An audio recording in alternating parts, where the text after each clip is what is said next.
I'm sure I'm not the only one who's kept thinking in the back of their mind that, oh, someday I'm going to start selling my art. Well, today's the day, and I am going to start selling my art. Hey guys, I'm Daria. I'm a self-proclaimed artist, and today I'm going to tell you how I opened my very first Etsy store. I've started my Etsy store completely from scratch, just in a couple of days, and I'm going to tell you how I did it. How did it all start? I was finishing up one of my art pieces and filming for YouTube Shorts, and I realized that I'm going about my art account all wrong. Why am I making videos when I don't even have anywhere to guide my audience to? Even if they like my art, where are they gonna buy it? Naturally, I went on Google and started my research and tried to figure out what would be the right platform for me. After lots of research, I realized that I think Etsy would be the best one for me. There are a few reasons why I picked Etsy over other platforms. Firstly, it's one of the most famous ones. Secondly, it allows you to sell digital art, which is the main form of art that I'm doing. Thirdly, it has a large database of users and it drives the traffic to you. So as opposed to having your own website, you have exposure to a much larger audience. And fourthly, in the future, if I want to connect it to a print-on-demand service, I can do that very easily. But most importantly, when you're thinking about something handmade, custom, personalized, straight away, you start thinking about Etsy as a platform. And this is why I chose it. As a step one, I created a pretty long and thorough list of to-dos, which I did by reading lots of Etsy articles and blog posts, as well as watching lots and lots of YouTube videos with advice, walkthroughs, and so on. Frankly, I was really overwhelmed by this. There's so much to do, so many little elements. I haven't done any of this before.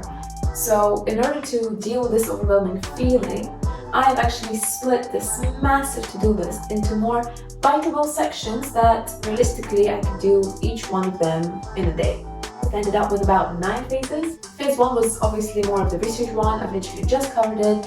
Next phase was me trying to figure out what exactly I want to sell. Is it digital art? Is it printable? Is it handmade? Is it custom? And to be honest, each one of them has lots of sub-elements. So to make my life easier, I picked one. I picked digital art because I already have a lot of pieces ready to go pretty much. And I knew that I definitely wanted to sell digital art in any case. One thing I did find out though, they're using completely different color schemes. And this is because digital art actually uses an RGB color scheme, red, green, blue if you don't know. Whereas typical printers use CMYK, which is cyan, magenta, yellow and black. And it comes out completely different. So that is why I've just decided, okay, I'll deal with this later, I'll do my digital art first. After all that research and finding out all these new things, I picked a phase that was a bit more familiar to me, which was branding.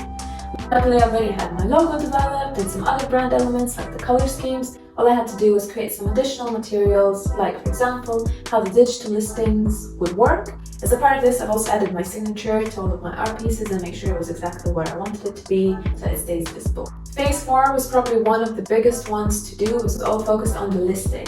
So I obviously picked the artwork that I want to list. I added the watermark, as well as filling out the title, the description, and all the other little elements. Then I moved on to the next 2 phases, which were payments and pricing. Again, quite heavy read, lots of fine little details, very location specific at times as well. So I was reading about Etsy's fees, what taxes I would need to pay, how much I should price my items, looking at competition, how much they're pricing their items for, figuring out how much they're probably making on this, and so on. This phase did take quite a lot of time and effort on my side, and to be honest, after it I was so exhausted. For the rest of the evening I literally just went and watched Netflix.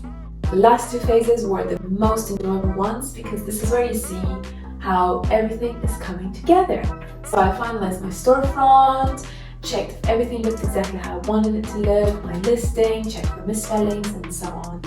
And lastly, the absolute pinnacle was pressing open store on that Etsy website. And boom, my store was live. I was beyond excited. I was so happy.